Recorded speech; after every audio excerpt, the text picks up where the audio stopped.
بسم اللہ الرحمن الرحیم۔ السلام علیکم۔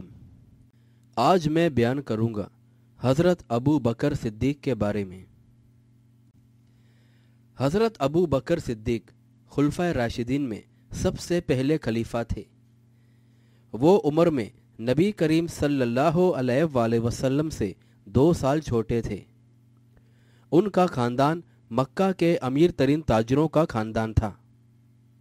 وہ معزز ترین لوگوں میں شمار ہوتے تھے۔ انہیں اپنی طبی شرافت اور راست بازی کی وجہ سے بڑی شہرت حاصل تھی۔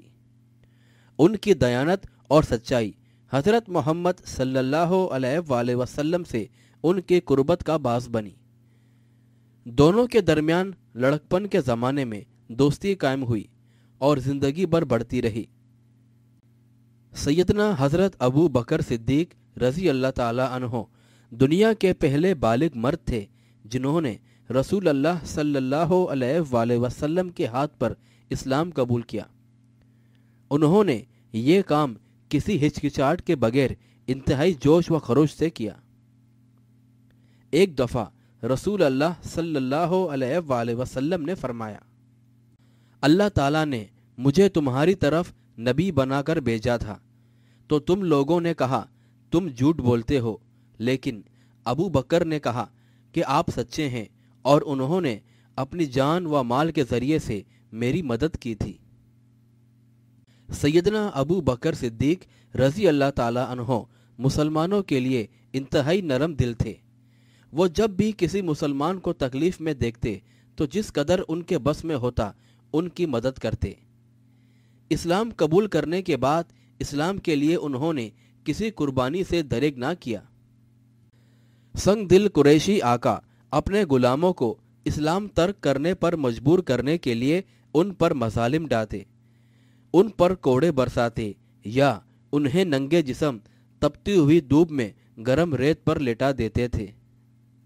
ایک قریشی سردار امیہ بن خلف نے اپنے غلام حضرت بلال بن رباح رضی اللہ تعالی عنہ کو سخت دھوپ میں تپتی ریت پر لٹا کر ان کے سینے پر بھاری پتھر رکھوا دیے تھے۔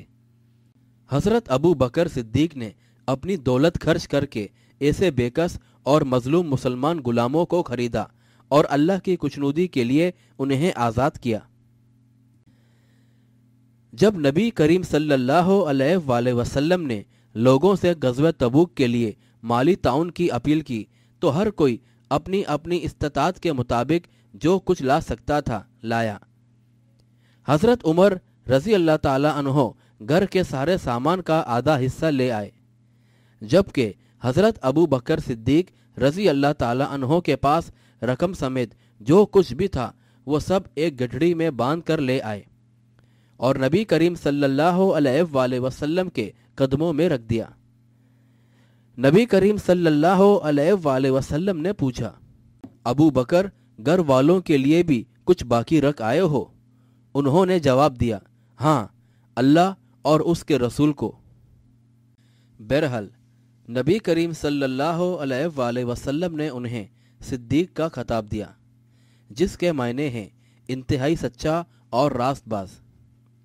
اس کا سبب یہ بنا کہ جب نبی کریم صلی اللہ علیہ وآلہ وسلم حضرت جبرائیل علیہ السلام کے ہمراہ سفر معراج پر گئے اور لوگوں کو اس عظیم واقعے کی اطلاع دی تو دشمنان اسلام اس پر تمسخر اڑانے لگے،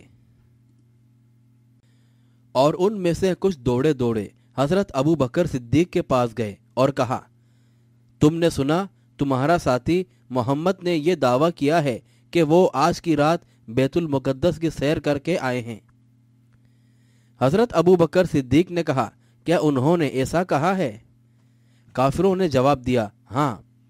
ابو بکر صدیق رضی اللہ تعالی عنہ نے کہا، اگر انہوں نے کہا ہے تو واقعی سچ ہے۔ لوگوں نے کہا، کیا تم اس بات کی تصدیق کرتے ہو وہ رات کو بیت المقدس گئے اور صبح ہونے سے پہلے ہی واپس آ گئے؟ حضرت ابو بکر صدیق نے کہا، میں تو ان کی اس بڑی باتوں کی بھی تصدیق کرتا ہوں۔ میں تو صبح و شام ان تمام باتوں کی تصدیق کرتا ہوں جو آسمان سے ان کے پاس آتی ہیں۔ اسی روز سے ان کا لقب صدیق رکھ دیا گیا۔